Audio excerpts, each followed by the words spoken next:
You start. Okay, so over here we've got a KWC PT92 FS Beretta 99mm replica. It's completely stripped. So we're going to assemble it.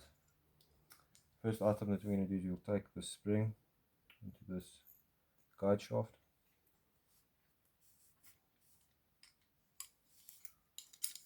Slide that in, hold it in all the way forward.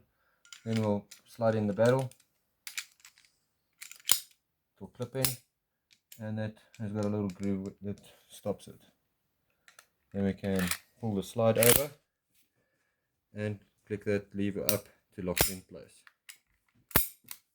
One there, magazine in, cock. It will stay up like that because there's no bullets. Release, fire. Safety only works when you cock it. So pull the safety up. Don't shoot. Safety off. Single shot, single action. That's double action. And then single action, fully automatic. There, release. There. There we go. Hold the shaft. And